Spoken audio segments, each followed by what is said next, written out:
नमस्कार, आदाब दोस्तों। एक बार फिर से आप सभी का मैं बहुत बहुत स्वागत करता हूं। दोस्तों, आज संसद में वो हुआ जिसकी कोई कल्पना नहीं कर सकता था। दोस्तों, आज संसद में मोदी सरकार पहली बार हार गई। 2014 से 2019 तक जो चाहा वो किया, लेकिन अब मोदी सरकार की मनमानी नहीं चलेगी। मोदी सरकार जो चाहेगी दोस्तों वो नहीं कर पाएगी। और आज ऐसा ही हुआ। वक्फ बिल लेकर आई थी, मुसलमानों की ज़मीन पर मोदी सरकार की नज़र है और इसको लेकर वक्फ बिल लेकर आई थी। बीजेपी संसद में बिल लेकर आई थी, लेकिन बिल पास नहीं करवा पाई। और जानते हैं ऐसा क्यों हुआ? क्योंकि दोस्तों, जो सरकार है वो कमज़ोर है और यूपी ने इस बार इंडिया गठबंधन को 43 सांसद दिए हैं। 43 सांसद दिए हैं। कल्पना करिए दोस्तों, अगर विपक्ष के पास उत्तर प्रदेश में 43 सांसद नहीं होते तो क्या होता? तो वक्फ संशोधन बिल पास हो जाता। दोस्तों, जैसे ही मोदी सरकार ये बिल लेकर आई, विपक्ष ने जबरदस्त तरीके से इसका विरोध किया। खास तौर से कांग्रेस पार्टी और समाजवादी पार्टी ने दोस्तों इसका पुरजोर विरोध किया। और अखिलेश यादव तो अमित शाह से भिड़ गए। दोस्तों, जैसे ही ये बिल पेश किया गया, अखिलेश यादव ने जबरदस्त तरीके से आवाज बुलंद की। पूरे के पूरे 37 सांसद समाजवादी पार्टी के खड़े हो गए, कांग्रेस के 100 सांसद खड़े हो गए। गहमा गहमी का माहौल हो गया। और जैसे ही विपक्ष ने हंगामा किया, मोदी सरकार की सिट्टी पिट्टी गुम हो गई। दोस्तों, इसमें सबसे बड़ी भूमिका अखिलेश यादव ने आज निभाई है। अखिलेश यादव इस बिल के खिलाफ खड़े हो गए और अमित शाह को भी फटकार लगा दी। सबसे पहले दोस्तों ये हेडलाइन देखिए। वक्फ संशोधन बिल को लेकर संसद में अखिलेश शाह के बीच जोरदार बहस। सपा प्रमुख के सवाल पर गृह मंत्री ने भी पलटवार किया, लेकिन दोस्तों जो सवाल पूछा गया, गृह मंत्री ने उसका जवाब नहीं दिया और बातों को गोल मोल घुमाते रहे। दोस्तों, अखिलेश यादव ने क्या कहा, मैं आपको सिलसिलेवार तरीके से बताना चाह रहा हूं, जिससे मामला पूरा समझ में आ जाए आपको। अखिलेश यादव ने कहा, यह बिल सोची समझी राजनीति के तहत पेश किया जा रहा है। उन्होंने बिल पर सवाल खड़े किया और कहा कि गैर मुस्लिम को बोर्ड में शामिल करने का औचित्य क्या बनता है, ये सवाल खड़े किया। साथ ही साथ दोस्तों उन्होंने कहा कि सच्चाई ये है कि भाजपा अपने हताश निराश चंद्र कट्टर समर्थकों के लिए ये बिल लाने का काम कर रही है। आज लोकसभा अध्यक्ष के अधिकार भी छीने जा रहे हैं। हम लोगों को इसके लिए लड़ना होगा। मैं इस बिल का विरोध करता हूं। दोस्तों, आगे अखिलेश यादव ने एक्स पर लिखा है कि वक्फ बोर्ड का ये सब संशोधन भी बस एक बहाना है। रक्षा, रेल, नजूल लैंड की तरह जमीन बेचना निशाना है।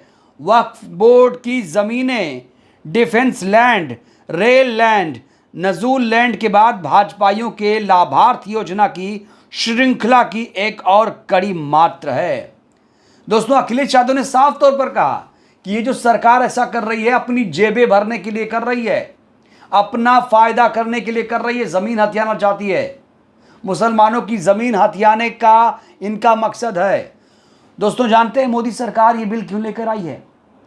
पिछले दिनों बहुत सारे नफरती चिंटुओं ने वक्फ की जमीनों को लेकर ट्विटर पर ट्रेंड चलाया था और पूरा धान बो दिया ट्विटर पर।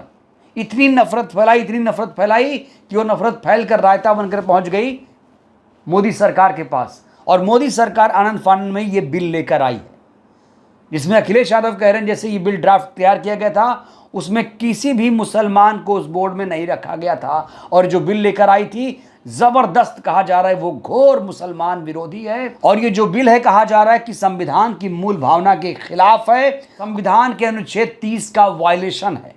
दोस्तों, आपको ये भी याद दिलाना चाहता हूं कि मोदी कैबिनेट में कोई भी मुस्लिम मंत्री नहीं है। और जानते हैं अल्पसंख्यक मामलों का मंत्री कौन है? किरण रिजिजू हैं। किरण रिजिजू ने यह बिल पेश किया था। कायदे से अल्पसंख्यक मामलों का जो मंत्रालय होता है वो एक मुसलमान को दिया जाता है, लेकिन मोदी सरकार ने अपने कैबिनेट में किसी भी मुसलमान को नहीं रखा है। बीजेपी तो मुसलमानों को टिकट ही नहीं देती है, सच्चाई तो आप लोगों को पता ही है। ना तो वो विधानसभा चुनाव में मुसलमानों को टिकट देती है, ना तो लोकसभा के चुनाव में मुसलमानों को टिकट देती है। और अब नजूल के बाद वो वक्फ बिल लेकर आई थी, मुसलमानों की जमीन हथियाना चाहती है। इसलिए दोस्तों यहां पर जबरदस्त तरीके से विरोध हुआ है। सदन में जिस तरीके से एकता दिखाई गई है दोस्तों, वो काबिले तारीफ है। और अखिलेश यादव ने जिस तरीके से इसका विरोध किया, इसको लेकर भी दोस्तों अखिलेश यादव की जबरदस्त तरीके से तारीफ हो रही है। कांग्रेस पार्टी, समाजवादी पार्टी ने इस बिल का जबरदस्त तरीके से विरोध किया, क्योंकि दोस्तों ये मत भूलिए कि मुसलमान जो हैं अभी भी समाजवादी पार्टी और कांग्रेस पार्टी के साथ हैं। अगर इन्होंने जीत हासिल की है तो उसके पीछे है मुस्लिम वोट बैंक। और यह अच्छी बात है कि जब मुसलमानों के हक अधिकारों को छीना जा रहा है, तो अपना फर्ज निभाते हुए अखिलेश यादव ने जबरदस्त तरीके से इस बिल का विरोध किया और कहा कि इस बिल को हम पास नहीं होने देंगे। 37 के 37 सांसद दोस्तों खड़े हो गए और मोदी सरकार को आईना दिखा दिया। दोस्तों इसी मामले में शायर इमरान प्रताप गढ़ी जी, राज्यसभा सांसद है, उन्होंने क्या लिखा है देखिए। वक्फ संशोधन बिल पर सरकार को मुंह की खानी पड़ी। बिल को संसद की संयुक्त कमेटी को भेज दिया गया। मजबूत विपक्ष ने आज अपनी ताकत का एहसास करा दिया। दान की जमीनों को लूटने का सरकारी मंसूबा किसी भी कीमत पर कामयाब नहीं होगा। देश संविधान की किताब से चलेगा, मोदी सरकार की मनमर्जी से नहीं चलेगा। तो दोस्तों इस बिल का जिस तरीके से विरोध किया गया, आज विपक्ष की ताकत देखने को मिली। आज एहसास वाकई हो गया कि मोदी सरकार नहीं, विपक्ष बहुत ज्यादा मजबूत है। और मैं बार बार कहता हूं दोस्तों कि जब जब विपक्ष मजबूत होता है, लोकतंत्र मजबूत होता है, संविधान मजबूत होता है। बहरहाल दोस्तों इस वीडियो में फिलहाल के लिए बस इतना ही। जिस तरीके से विपक्ष ने वक्फ बोर्ड का विरोध किया, इसको लेकर दोस्तों आप लोग क्या कहेंगे? और मोदी सरकार जो वक्फ बिल लेकर आई है, इसको लेकर भी दोस्तों आप लोग अपनी राय दीजिए। वीडियो कैसी लगी? अच्छी लगी हो तो लाइक करिए, नए आए तो चैनल को जरूर सब्सक्राइब करिए।